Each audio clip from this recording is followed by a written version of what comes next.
Motor training school से मैं join की 25 तारीख को, और मेरा एक्सपीरियंस बहुत अच्छा है। अभी मैंने 1 मंथ भी कंप्लीट नहीं किया है और मैं बहुत अच्छी ड्राइविंग कर ले रही हूँ।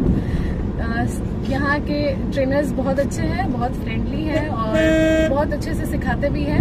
आपको बहुत ज़्यादा मोटिवेट कर देंगे ताकि आप ड्राइव बहुत अच्छे से कर सकें। और मेरा यहाँ एक्सपीरियंस बहुत ही ज़्यादा अच्छा रहा। आप भी यहाँ आइए और यहाँ से ड्राइविंग सीखिए। That's my recommend. Thank you. Thank you.